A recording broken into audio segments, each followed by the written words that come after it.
Good morning, everyone. Thank you for joining us for the Spiritist Talk series promoted by the United States Spiritist Federation on Saturday mornings at 11 a.m. East Coast time. The U.S. Spiritist Federation is committed to presenting Spiritism to everyone. Please support our efforts with a donation at www.spiritist.us or by scanning the QR code on screen. As a reminder, the U.S. Spiritist Federation has released a weekly virtual course called Initiation into Spiritism every Sunday morning at 11 a.m. East Coast time. Today, we'll have our special guest, Luiz Lima, whose topic is the words of Jesus. And now, let us welcome Luiz Lima. Hi, Luiz. How you doing? Hi, Peter. Thank you so much for allowing us to be part of today's Spiritist Talk series. Well, thank you for being here. Before he shares his knowledge with us, let me introduce him more formally. Luiz Lima began his journey in Spiritism in 1990. As a serious researcher on the scientific aspect of Spiritism, Luiz has been presenting the studies of how to bridge science and Spiritism in both languages, Portuguese and English. Mr. Lima is a renowned lecturer in the Spiritist movement and participates in local and national seminars and events all year round. Luiz Lima holds a degree in electronic engineering, and he works in the computer network industry. Thank you for being here, Luiz. Remember, everyone, to please send in your questions because we will be open for questions after his talk. It's all yours, Luiz.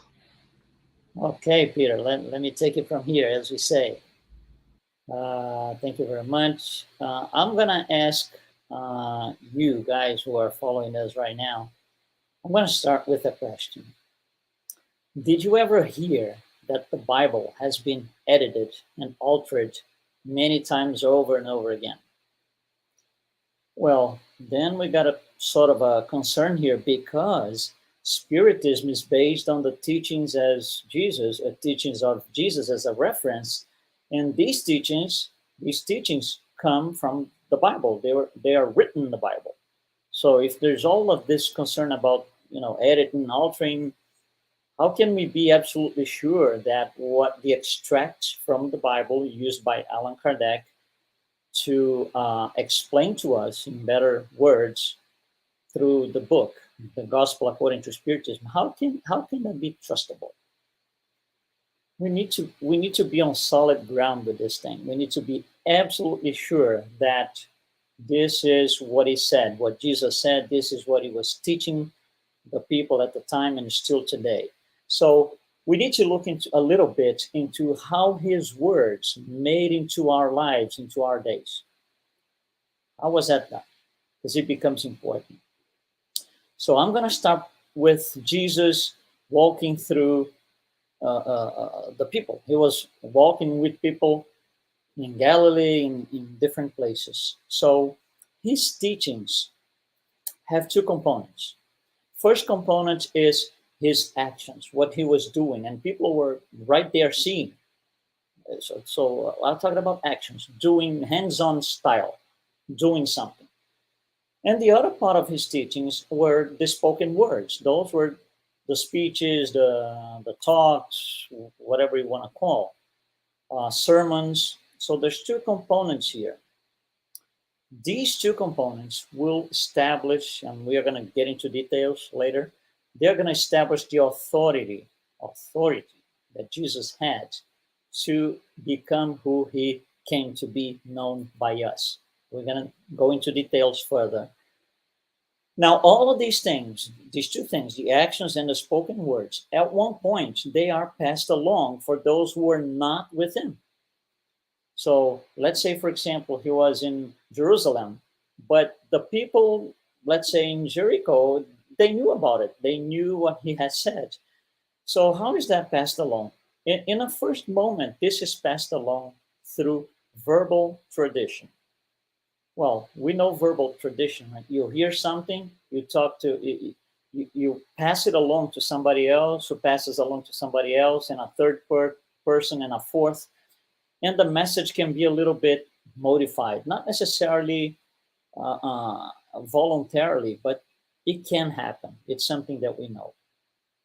And then the authority becomes a little bit challenged if that's the case.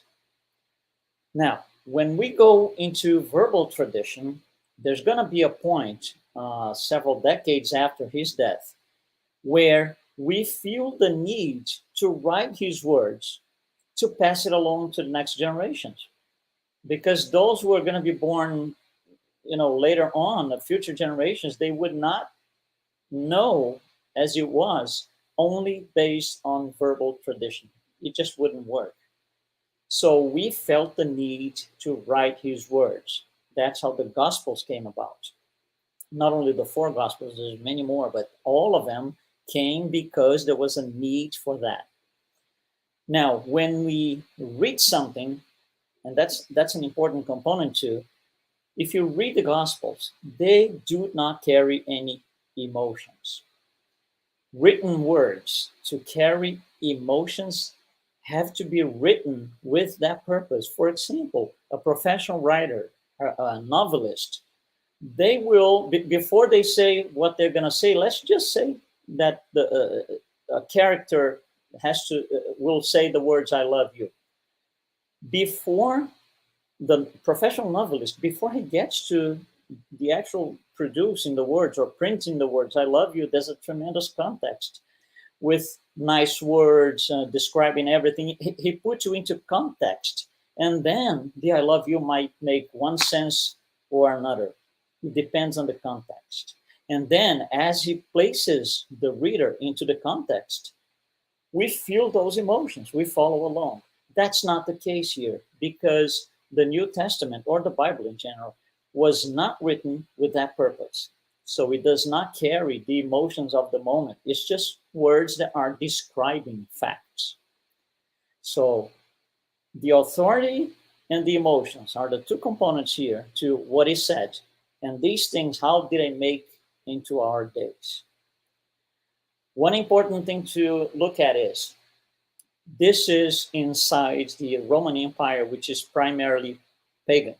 So paganism is the dominant religion. I'm not even going to say religion, I'm going to say practice. And that establishes exactly the main difference between Judaism and paganism. Paganism is based on practice. You have to do certain things. It doesn't matter if you believe in those things. You have to do it. The emperor wants you to do this. You got to do it. It doesn't matter if you believe it's right or wrong. For Judaism, it's the other way around. You only do things that you believe in. So if you believe God wants you to do this and that, you do it. If you don't believe, you don't do it.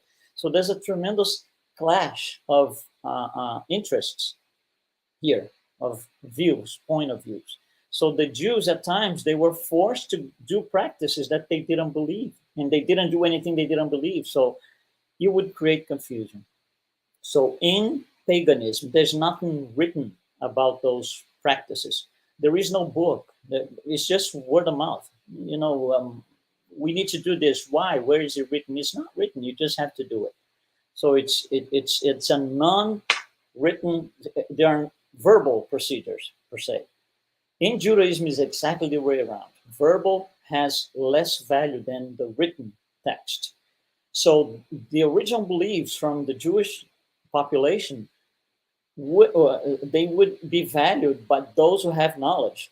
Throughout time, there are several prophets and several people who carried that knowledge over and over again to establish the authority. With their authority, the text was written. So those who wrote the texts for the Jews, they carried the authority to do so. And those books, those written texts, became then the authoritative books. And those are the Torah. So you see, for Judaism, something had to be valuable, something had to be written. And that's exactly the reason why we decide to write what Jesus was saying, to carry on the traditions of Judaism so the next generations could look into a book that brought authority and, oh, okay, this is what I'm going to do, and follow his recommendations, his procedures, whatever they were envisioning at the time. So the written words of Jesus became fundamental for the people to believe and follow, for those who did so. Now, going a little bit back, verbal tradition. How does this happen? We got to go back 2,000 years ago. There is no internet, there are no planes, no cars. So one problem in propagating the message is distance. So Jesus is saying something. He went up the mountain and said something. That was in Jerusalem, for example. How about the guys in Rome? When are they going to get to know about it? So distance is a problem because the message has to be carried by physical traveling. There's no other way, and it takes time. And another thing, another influence of verbal tradition is time itself. For example, if Jesus said something 200 years later, was he still, quotes, saying the same thing, or did we kind of modify and adapt to our needs? So it's time and place have a component. They are components that matter into verbal tradition. Another thing that matters is cultural level. Different cultures will read those words or listen to those words and interpret their own way. And it goes throughout times until today. And another problem, language. When he first spoke, we're going to get into the translations a little bit, but when he first spoke, he spoke in one language, and the language he spoke in is not the language that I'm reading the New Testament on. So there is at least one translation in between. How do we see that? Is that translation accurate? Yes or no? We're going to go back to this in a little bit. So that's about verbal tradition. Now, when we decided to start writing his words, a lot of people want them because they want to read. So we had to have copies of the originals throughout the empire, as many as possible. Now, the problem is copying those. There is no printed press. Printed press came in 1455. So until then, everything was scribes just copying. These copies, they happen in two different ways. First is, let's just take, for example, that you have, go back 2,000 years ago, okay, that you have one of these texts, and my congregation doesn't. So I'm going to ask you a favor to, I'm going to borrow those from you so I can copy and I'm going to return them to you. But in my congregation, when I get the copy from you, in my congregation, I have to have somebody who can reproduce the text, and only 5% of the population can read and write. So it was hard to find. The people doing this were voluntaries. They were not professionals. They were voluntaries within each congregation trying to copy those texts. And those texts are not easy to copy. You guys have seen like Greek words and Greek letters. And these texts, they were a sequence of letters without space between words, without punctuation, dots, commas, nothing like this. It was a straight thing. And these people who were not professionals, not professional copyists, they had to copy these texts. So that opens the doors for a lot of mistakes, and there were a lot of mistakes. Now, the other way of copying this is giving the text that you have, a manuscript, to a professional copyist. Pay him to get the copy done, and you get your copy done. These professional copyists were called scribes. And something interesting comes in place here, because the scribes, and if you go through the Gospels, you're going to see that at times, several times, the scribes and Jesus, they kind of clash because the scribes don't like what he's saying. They want to have their lives, without any changes, without committing to be better, to make any changes. They don't like it just as much as the Pharisees and Sadducees. So they were not really interested in those things. So These scribes, when they were copying professionally, they were paid to do this. That's how they made their living at the time. They would alter the copies to tailor to their needs a little bit. This is one way of copying. One person gets one manuscript and produces the other one. Still, professionals can copy in another way, which is this.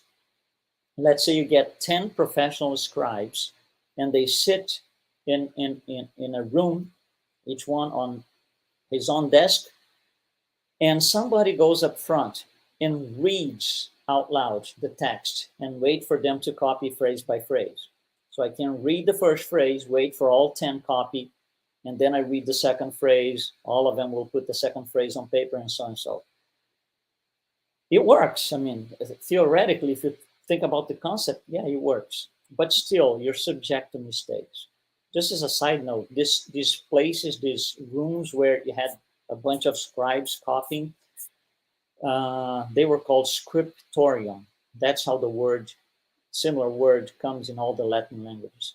Scriptorium, that's the place they were copying these things. So these copies will be distributed and disseminated within the empire. And then I want to show you something here.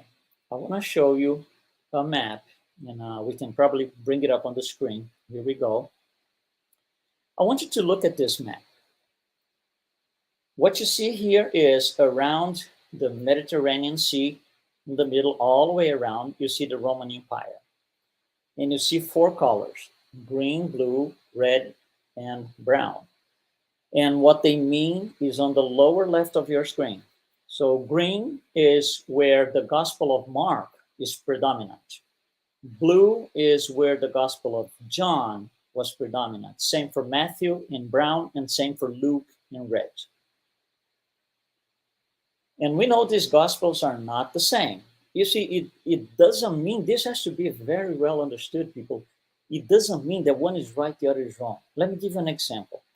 Let's say I go to 4 people and I ask them to write a little, let's say 10 pages about one person who has discarnated several years ago. And they will all say, okay, I'll do it. So 4 different people, okay? And who is the person? Let's just say in our more modern times, Elvis Presley, for example. So the first question is, okay, hold on, who am I writing this for? Because if I'm writing to people on their 65 plus, that's going to be one approach. If I'm writing to 15-year-olds, that's going to be a completely different approach. And one does not interfere with the other in terms of veracity. They're still talking about the same person. It's just that the angle is different. The Gospels are the same thing because they were being written for different audiences. And the audiences of these evangelists is on the map that you see. So something interesting comes from this. Think about this. The Jesus, quote please, the Jesus in Rome is not the same Jesus as in Jerusalem. Because the Jesus in Rome is portrayed as according to the Gospel of Mark. The Jesus for those living in Jerusalem is portrayed by those reading the Gospel of Matthew, and they're not exactly the same. A lot of the stories are the same, but they're not word for word, they're not point by point the same. So with time, the whole thing becomes fragmented. You have different people reading different things about the same person. And the interpretations, the problem is not the written text, is the interpretation of what they are reading. So the people, let's say in Athens, are interpreting all of those differently than the people in Alexandria, for example. So that today, in 2022, it is estimated that we have 41,000 denominations of Christianity, because we all read the same thing, but we understood in our own way things differently. Shortly, I'm going to show you another map that illustrates a little bit more, but let's go to the next thing here. So Verbal tradition is the first way of getting the message across. Copying is the second. Third, reading. Reading, because I just mentioned that 5% or less of the population can read and write. If you can't read, a written text is not going to help you anything. So the only way that this person is going to know all about Jesus and know what the gospel and the good news are is by somebody who is knowledgeable, who can read to them. Who are these people? Those are the people in the church, in congregations that are more educated, the well-educated ones. But again, they are people. They are just people like you and me. They are humans. They have their preferences. Let's say, for example, that I decide to read the entire gospel according to Spiritism to you. When it gets to the chapter, love your enemies, I skip it. So I'm not reading the book as it is. But for you, it's okay, because you don't know that. But you see, there's a problem here. And another problem in reading is a lot of these manuscripts were copied exactly as the original, but the scribes would make personal notes on the side. For example, this is an example, an extreme example, but it did happen. Let's say that I'm copying the part where Jesus says, love your enemies. So I'm the scribe and I'm copying. So I put on paper, love your enemies. And on the side, I make a personal note that says, this is not good, this is not right, it shouldn't be that way. When the person goes to read that, they will read what I wrote as part of the authoritative text. And that's a problem. So reading has its problems. And then we go into the next one, which is translation. Well, for people, if you're listening to us and you speak or you have access to more than one language, you know exactly what we are talking about. Translation means interpreting the text to somebody else and telling that text under your cultural level, knowledge of words, knowledge of the vocabulary, and all of that. Knowledge, the history and context. So that's one thing. The other thing is, not all languages have the same abilities. For example, in English, the word friend does not tell you if it's male or female. In a lot of other languages, for example, Spanish and Portuguese, the word itself tells you if it's a man or a woman. For example, the word amigo is friend, but it's a male. It's clear. You don't have to ask. And the other way, the other one, amiga, it's already written. It's already telling you it's a woman. It's a female. So if I have to translate the following phrase into, for example, Spanish or Portuguese, my friend is here. When I translate, I have to, because of the words available in Spanish and Portuguese, which carry the genre, I have to make a choice. So my reader is gonna say, oh, this is a woman, or, oh, this is a man. This is not in the original text. This is, because of the language limitation, I have to make that choice for you. And depending on the context, this translation can be a disaster. And same way the other way around. Same thing happens. If you have to translate from Spanish to English, the English version of the original Spanish is my friend is here. And you're going to ask me, hey, listen, is this a man or a woman? Because the word in English does not carry that. So you see how complicated it becomes to translate. I want to show you a next map here, which, if you look at the map again, Roman Empire, but now it's divided in two parts, two colors. On the left part of your screen, the empire is represented in red, on the east part in dark blue. What this means is the languages that were spoken. You can see on the top right of the screen, red is where Latin was spoken. Dark blue is where Greek was spoken. The New Testament was, we're going to get into this in a second, was originally, let's just assume for now, written in Greek. So, okay, everybody on the eastern part of the empire will just read through, those who can read, of course, but they will read through and they're okay with that. But the people on the western part, they are complaining because they can't read Greek. They do not speak Greek. Their language is Latin. So I need to translate this Greek text, Greek New Testament, into Latin.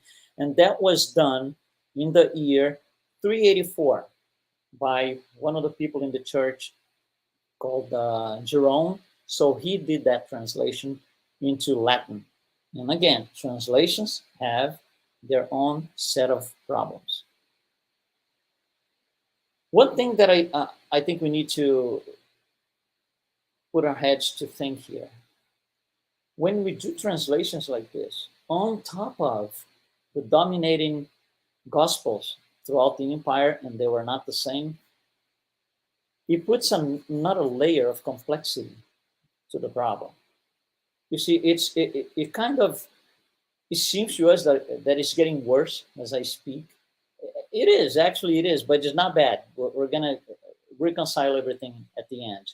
But you need to be sure that you understand what the problems were and where we Spiritists stand with this. That's why I'm bringing all of those things. Now, in speaking about translations, last thing, think about Jesus himself. So the person is there speaking to people around him. There is almost 100% consensus, almost 100% among historians, that the Gospels were written in Greek. And my question to you is, did Jesus speak Greek to the Jews? I think the answer is pretty easy. He didn't. He spoke Aramaic, Hebrew, whatever variation. That's the language of the people he was talking to. So even if you were there and you can read and write, and you're sitting there at the Sermon on the Mountain, right there, underneath Jesus' mouth, and he said, the first letters, you start writing them. But if you wrote in Greek, that's already your interpretation.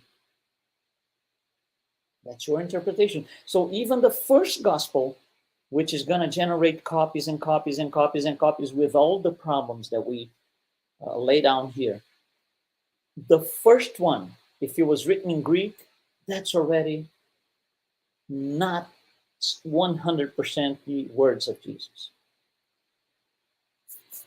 But luckily, there is something called the Hebrew Gospel of Matthew, which is the original written in Hebrew by somebody, not necessarily Matthew the apostle. It seems like it is. Everything indicates so far, especially in the book Paul and Stephen, it seems to be himself under Jesus' mouth, right there, writing the words in Hebrew.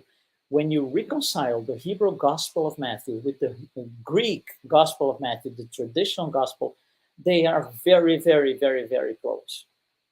There might be one thing here and there. In the Greek Gospel, you will see at times they will write a word in Aramaic, and in parentheses, they will see which in Greek means this, this, and this. So that's a good thing. So there is a way to reconcile these two things that gives us like more easiness to when we read these things. And the last thing about propagating the written message of Jesus is alterations. We spoke briefly about this. Alterations could be involuntary because The texts are being copied. It's a massive amount of pages. It's a lot of work.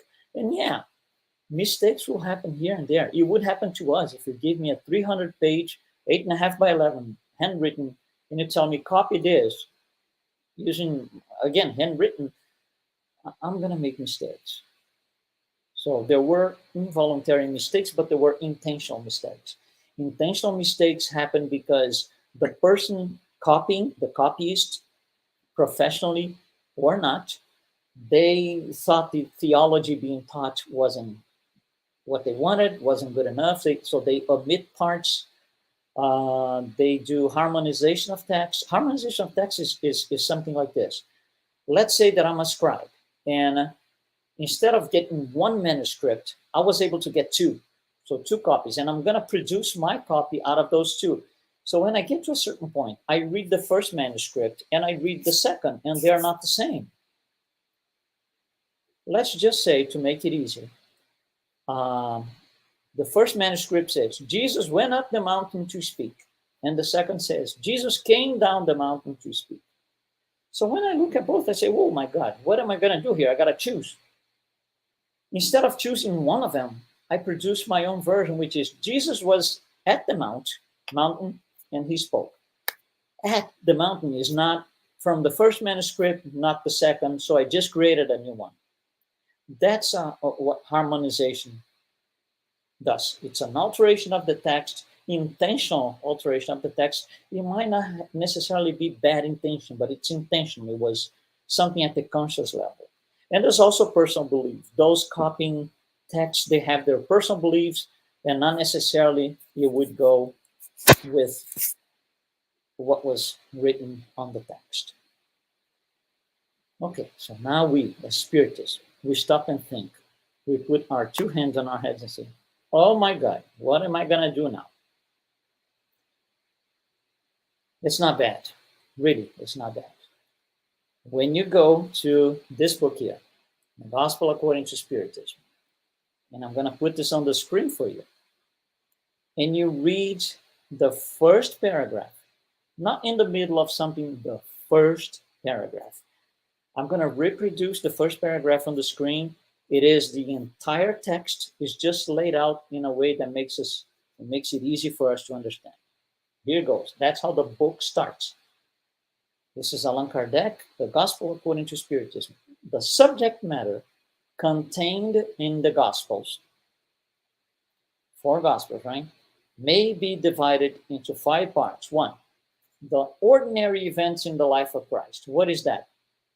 Narratives. Jesus went from this city to that city. He came to see this person. He went out of this house. That's it. Number 2, the miracles. Number 3, the prophecies. Number 4, the words that the church used to establish its dogmas. And 5th, the moral teachings. So these are the 5 contents in the Gospels.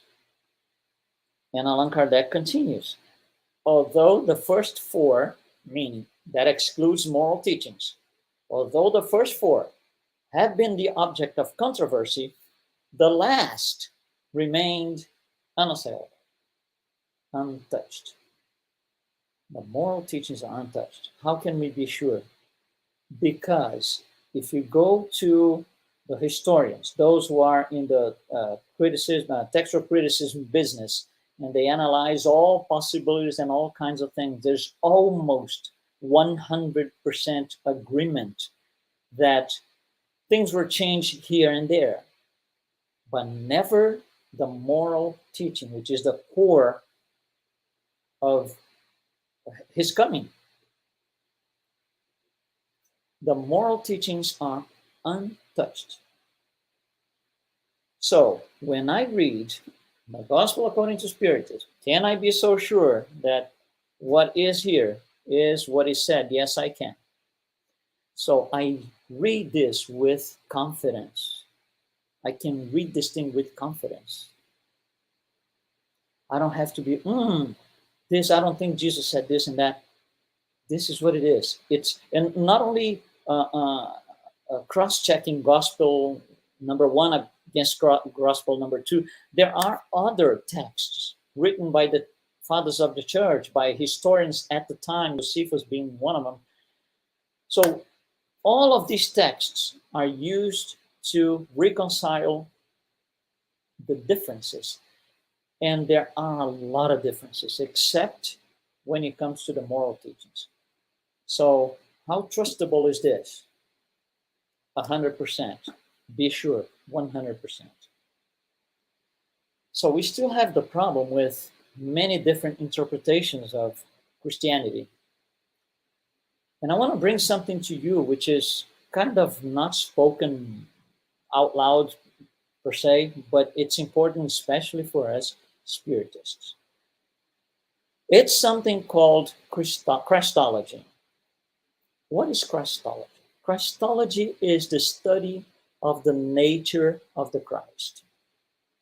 What is the nature of the Christ? Well, in the early days of Christianity, and still today, but in the early days, it was a lot more intense. I think the situation was a lot more difficult to reconcile than it is today.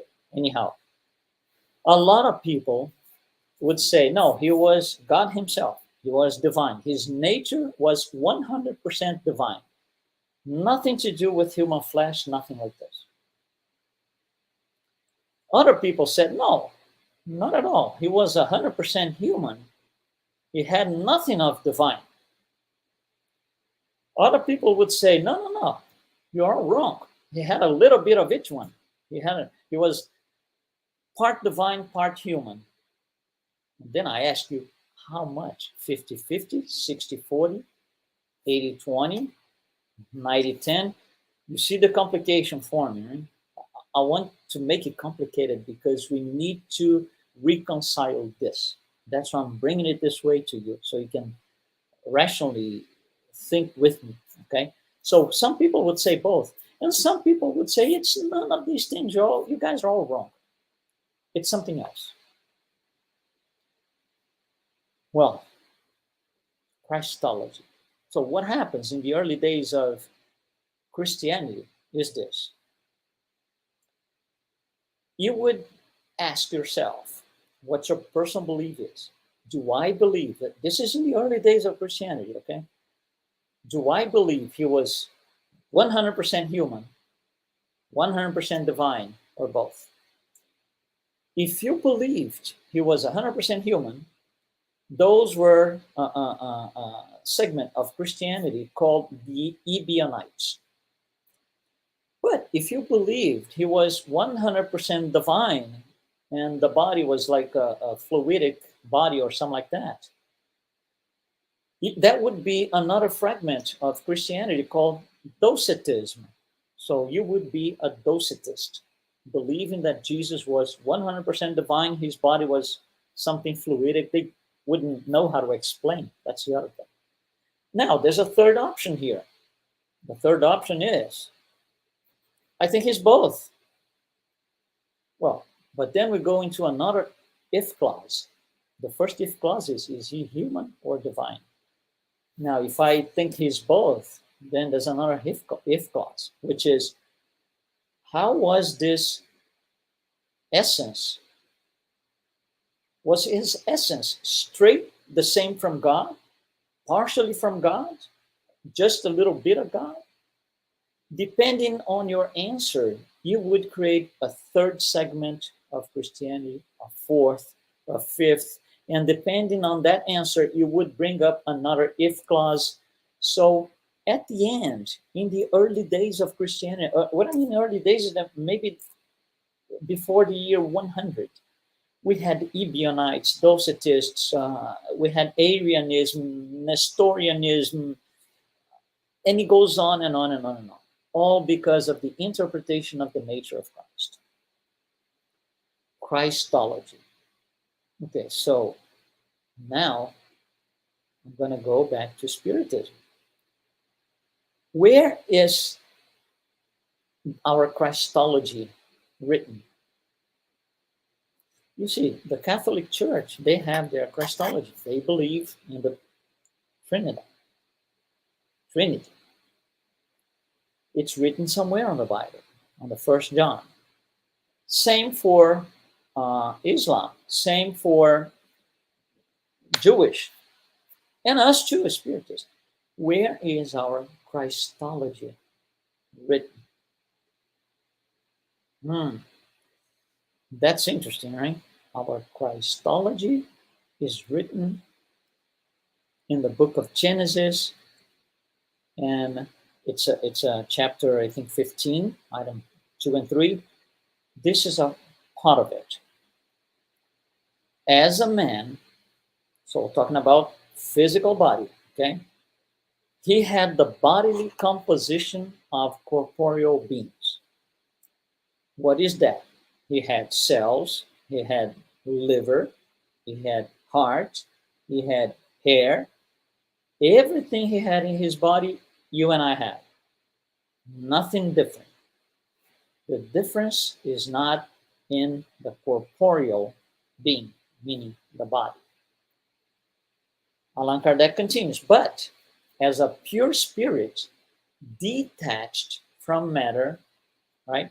Pure spirit, detached from matter, he must have lived the spirit life more than the corporeal life, the weaknesses of which he would have not had. So you see, it appears so far, we're going to go back, we're going to continue the text. It appears so far that the difference between Jesus and us has to do with the spirit. He was a pure spirit. And then Allan Kardec continues. The superiority of Jesus over you and me was not linked to the particularities of his body. We saw that just minutes ago. But to those of the spirit, which dominated matter completely. He did, we don't. And that of his perispirit, which was drawn from the most quintessential portion of Earth's fluid, and our perispirit is not. That is the difference. So what is the Spiritist Christology? He was human, but he was an extremely advanced, pure spirit, way above what we can ever imagine. This is our Christology. That's the Spiritist Christology. And something interesting, then Allan Kardec continues on this chapter 17. And he will say something like this. Let's go by analogy. I think it's a little easier. Let's say when you were a young kid in school, you had of course, you had your friends and colleagues and so, and then, school is out, you guys are growing, everyone goes on their own path, so you kind of lose touch with them because they move out of state, out of town, whatever it is.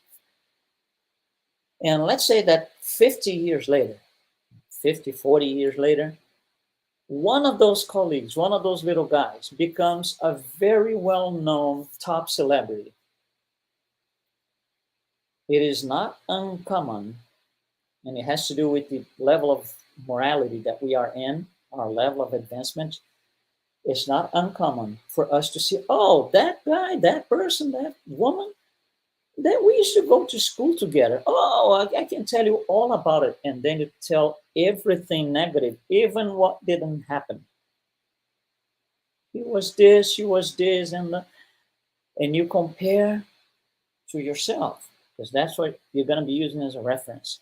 So you spit a lot of envy and jealousy.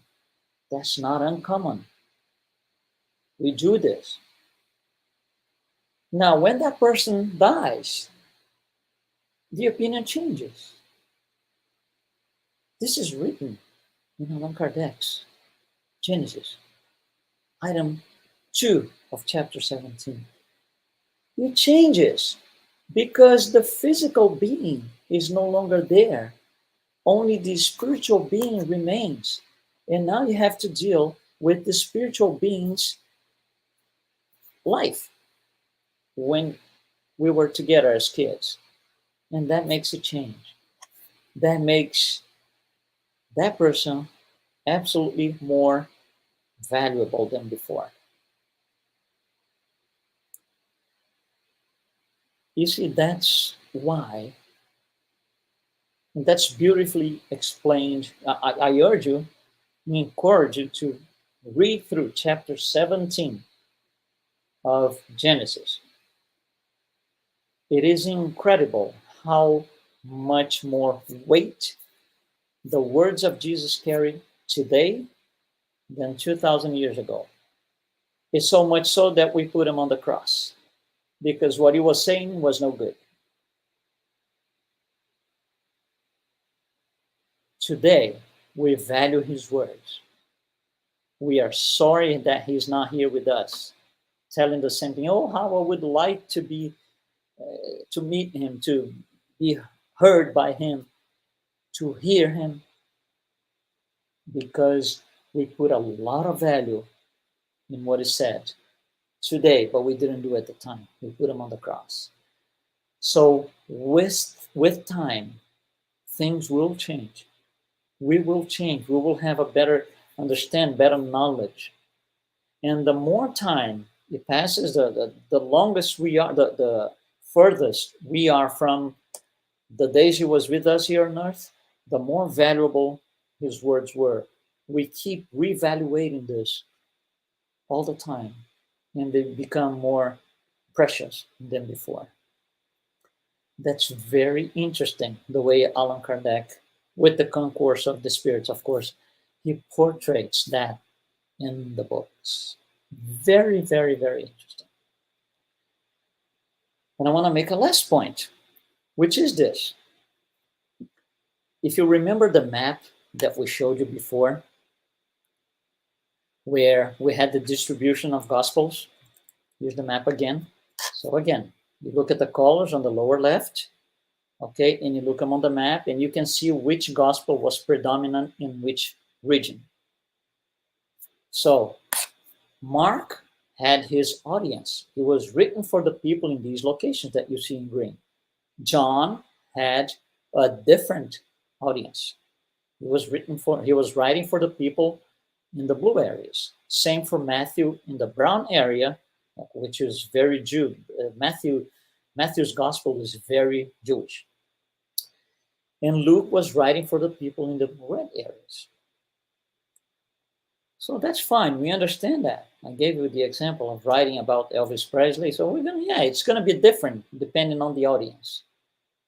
Now, who was Jesus speaking to? Mark is speaking to the guys in Rome and Alexander and so. Luke is speaking to the guys in Greece and so. Who was Jesus speaking to? Because he said things that were, to say the least, challenging. Here are some of them. My kingdom is not of this world. And people look at him at the time and say, what do you mean by that? It's challenging. It's complicated. There are many dwellings in my Father's house. They don't even know where the Father's house is. What's the address? What's the city? How can I get there? That's what it is, people, at the time. So he talks about the Beatitudes. People, they struggle to understand. Love your enemies, I think, is maybe the number one most complicated one. So he said, love your neighbor, be perfect. He said these things. And these things are challenging. Who was he talking to? Who was he addressing the message to? He was not addressing this to Peter, the ship fisherman. He was not addressing this to Matthew, the tax collector. He was addressing this to immoral spirits. He was addressing this to immoral spirits. One of them, who was incarnated at the time, had the name Peter, and he had an occupation, fisherman. He was talking to immoral spirits. One of them at the time had a name, Matthew, and had an occupation, tax collector. So what he said to those people that were physically with him, around him, does not take it, does not exclude you and I from his audience. It does not. And this is very, very clear in this book here, Gospel According to Spiritism. I didn't have to be physically there, incarnated at the time, so didn't you. To get to this thing, to understand what it said, internalize and live by it. He was talking to me too. He was talking to you too. He was talking to all of us. So the words of Jesus, they overcome time and distance. Apart from all possible editing, alterations, changes in the Bible, because these things, none of them change the moral teachings. And that's the only thing that we as Spiritists are interested in. We are not interested if he's died on a Friday or on a Thursday. We are not interested if before saying something, he went up the mountain or down the mountain. We don't care for those things. Those are narratives.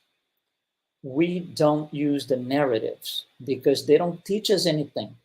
The teachings are in the actions and spoken words, not in the narrative. When the gospel says Jesus went from this city to that city, that's not something that came out of Jesus' mouth. So yeah, it's nice to know. Maybe it's very interesting. So he was here and there, but this is only narrative. His words overcome time and distance. His words set the moral reference for a new philosophy that was about to come called Spiritism,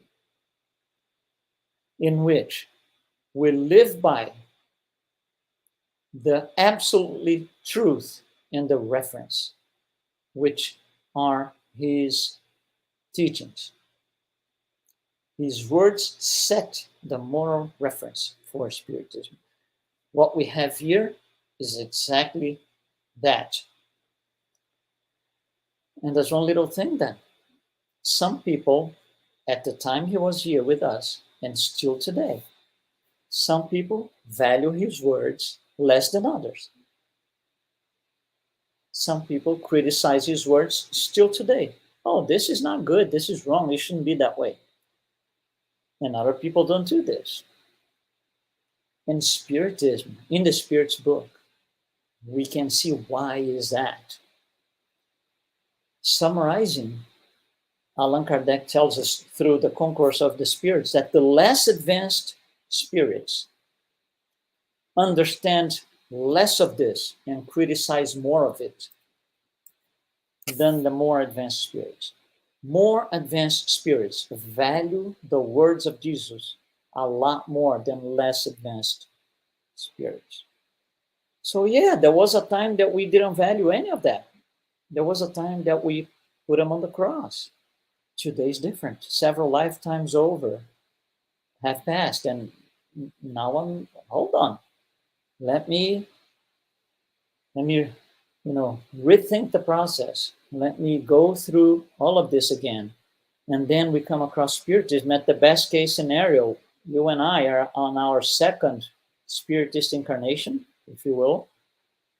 So we are still very contaminated by a past of editing and fathers of the church and Inquisition and Crusades. But we are changing. We are understanding that the words of Jesus are here. Jesus never said it's not here. It's not in any translation of any Bible in any language. He never said, go to Jerusalem and kill all the Islamic population. That was the first crusade. He never said that. Take all the people who don't have the same belief system as you and set them on fire. Inquisition. It's not here. It's not in any Bible, in any translation to any language. So there are people who still value this in the form of a past. We don't anymore.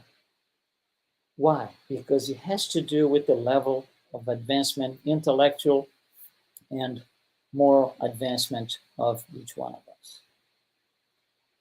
The words of Jesus have to be granted the true value, the weight that they carry. Our hearts have to carry the same weight. If we're not carrying the same weight in our hearts, we're still going through internal conflict. And of course, there's going to be suffering. So think about that. Guys, thank you very, very much. We will be here to answer some possible questions, and you guys stay well. Thank you, Luiz. Very inspiring. It made me think about how important it is that all of us read the words of Jesus for ourselves rather than just relying on the interpretation of others. Right. Okay. Let's see what questions we have. From the U.S. Spiritist Federation. Is it a distraction to our spiritual progress if we debate excessively or doubt what Jesus really said versus what has been handed to us? Yeah, I think it could be a distraction if it's excessively. Anything in excess is not good. But I think we need to understand our side, black and white, solid ground. But we also need to understand where, for example, Catholics come from, their belief system, Protestants and Islamic people, because one day these people might not follow what they follow today anymore. They will show up at the door of the Spiritist Center and say, I need help. I used to be whatever, Catholic or Islamic. If we understand them, where they're coming from, we're going to be able to serve them with a lot more, with a better outcome than if we don't know anything about them. If we understand their, what hell and heaven, all of this, it is for them. It's a lot easier and a lot more productive for us to be able to help. So yes, we need to know, but not debate excessively. Leave out of that. Okay, very good points. Let's see, next question. From the International Spiritist Council. Does Spiritism tend to favor one gospel over another? If true, how come? Okay, if you take the book, Gospel According to Spiritist, for each teaching that Allan Kardec is going to bring up to analyze and give us explanation on it, he will mention the similar text in the other Gospels. So he'll say, this is in Matthew chapter such, it's also in Luke's chapter such, and it's also in John chapter such, because there's no favoritism here at all. If we go back in time, out of the 4 Gospels that came to be, 3 of them are considered synoptic Gospels, meaning they have more or less the same stories in different orders, but for the most part, they are the same. And the only gospel that's a little bit different is John's Gospels, because he's focused much more on the spiritual life than in the narratives and the physical life of Jesus. So it's a different thing, but one doesn't go against the other. We use all of them, but we do not use the narratives. We use the teachings. So if one gospel says he went from left to right, and the other gospel said he went from right to left, we don't care. It's not important. So yes, there's 4 Gospels. 4 in the Bible. There's a lot more Gospels than 4.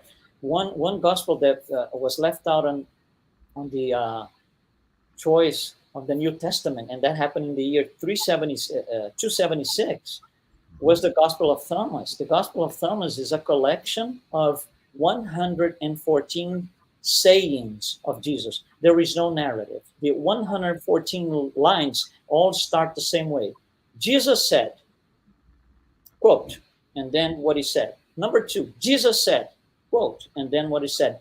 That's the Gospel of Thomas. It's not even part of the New Testament, but it's beautiful, beautiful, beautiful. That's the word of mouth, if you will. That's Jesus speaking to us. And it's not even part of the Bible for different reasons. It's not the point today. But even that, we don't favor any of the Gospels. We even use the Gospel of Thomas. That's not even on the Bible. It is also wonderful how much, as you just said, the Gospels complement each other. Correct. Okay. Next question is from Yasko Arakawa. Very interesting, the map with regions where each of the 4 Gospels were propagated. I would expect the Gospel of Luke reaching more at west, up to Italy, as he was with Paul and inherited his notes. So what do you think of that?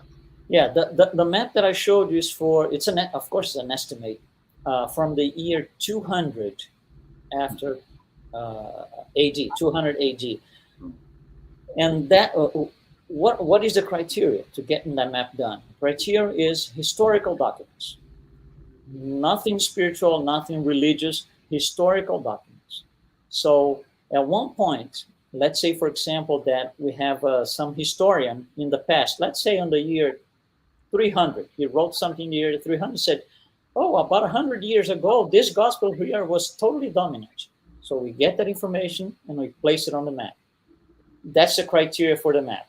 So yes, you see, when you read a book like Paul and Stephen, certain things are difficult to reconcile.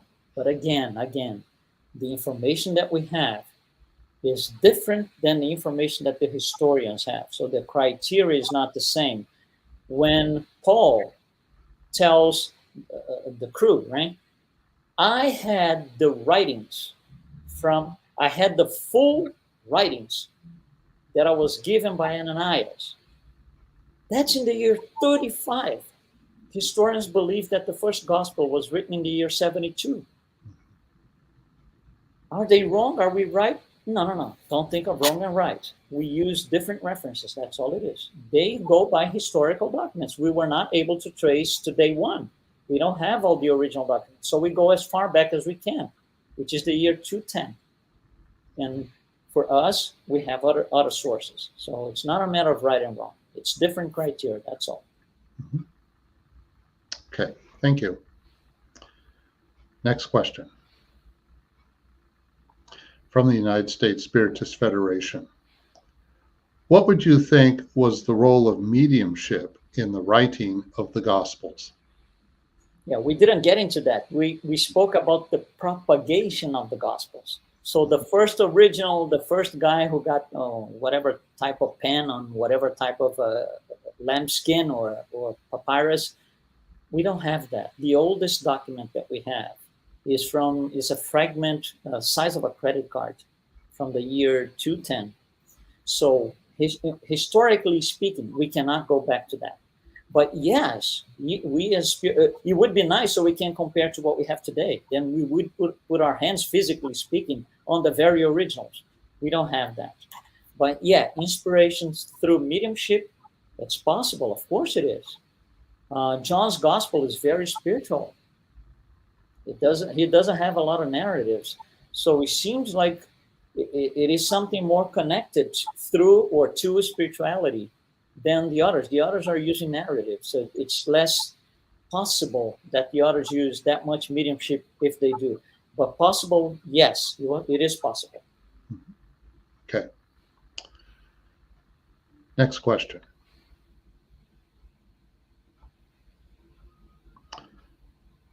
From the International Spiritist Council. Luiz, can you elaborate on why the Gospel according to Spiritism cautions us not to take some of the words of Jesus too literally? Okay. Spiritism starts with the Spirit's book, of course. So Allan Kardec starts getting all these answers to his questions. He was the one making the questions to the spirits.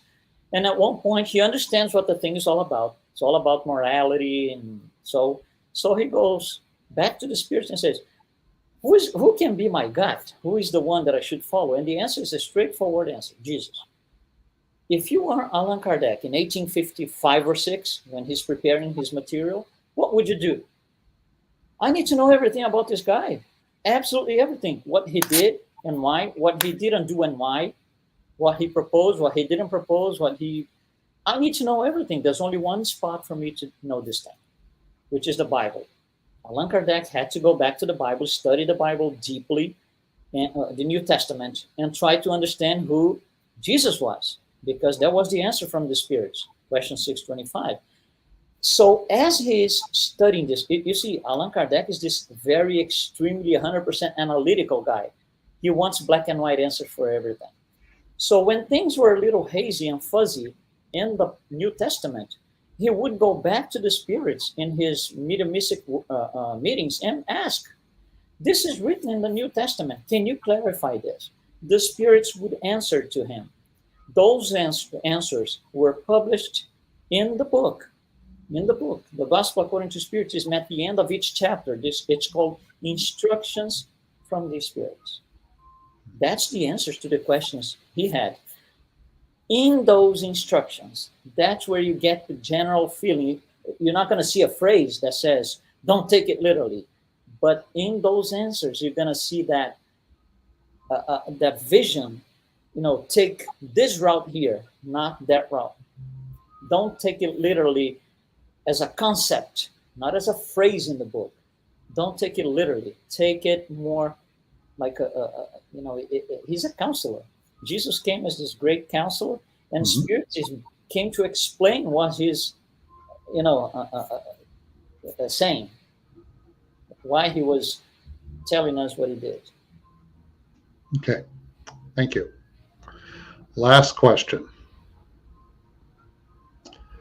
When approaching the words of Jesus, is it fair to see Spiritism as taking a back to basics approach? Okay, this is what we need to, we don't get into that because it wasn't the thing, but to answer the question, I'm going to get into that. If you put a timeline in your mind here, you put a timeline, we start from Jesus. When we get to the problem with the Christology that we discussed around the year 110, 114, the problem starts to be bigger than expected. So you start having these fragments of Christianity, Ebionites and all of those that I mentioned, Docetists. So it gets fragmented. When it gets to the year 1054, a huge schism, a huge break in the church takes place. So now, as of that year, 1054, we have the Western Church, which becomes the Roman Catholic Church, and the Eastern Church on the empire, which is the Orthodox Church. And from those points, the Catholic line has a bunch of branches that come out of it throughout time. Same for the Orthodox. So that today we have 41,000 denominations of Christianity because it's all fragmented across time. When Spiritism came about, when Allan Kardec was preparing his material, he has to ask the spirits, I have a Bible, but which Bible? Which translation? Where does it come from? The Latin? Does it come from the Greek? All of those things. And then that's what we understand. We are not fragments of any of these things. We go to the word of mouth of Jesus. We go to the words of Jesus, not to the words in the Bible, translation number such, not to the New Testament published in the year such by King James. No. Because those they are biased towards whatever the scribes and even King James himself changed the Bible because he wanted the beliefs to be different. That's where the Anglican church is born from. We don't do any of this. We go to what Jesus said. This is what he said. There's no more back to basics than to put your ear on his mouth and hear what he's saying. So yes, Spiritism does go back to the basics altogether, 100%. Thank you. The Russian novelist Leo Tolstoy is very interested in this subject as well. Has a lot of interesting things to say about that. Okay, so thank you everyone who watched this live, and we thank you all who have been following our weekly talks. And once again, thank you for supporting the U.S. Spiritist Federation with a donation at our website or by scanning the QR code. The U.S. Spiritist Federation, in disseminating Spiritism for everyone, does invest funds in producing new materials, and so this does require support. So all help is appreciated. Please note, there will not be a talk next Saturday, June 4th, due to the United States Spiritist Federation's General Assembly meeting. Our next talk will be on Saturday, June 11th at 11 a.m. We will have Daniel Assisi. The theme will be announced soon. And now, before we end our live, Louise, can you do a prayer for us? A final prayer? Absolutely. All right. Thank you, everyone, and have a great weekend. Okay, so let's concentrate ourselves in the image of the Master. Let's ask him for his presence in our hearts right now, in our minds. Thank you, Jesus, for this opportunity to be here discussing your message, trying to understand better, trying to bring it into our hearts as deep as we can. We ask Jesus that you can convey your message to the suffering spirits, that they can find their way through God's mercy to understand as mortal spirits what your teachings were all about. May your words get into their hearts and their minds. They can continue their lives through spiritual education. For those in prisons and hospitals, same thing. They can receive your teachings and read your lives. Think of all the great things that we can do once we are liberated from the polluted messages of the past. Thank you, Jesus, once again. Stay with us, always in our minds and our hearts. So be it.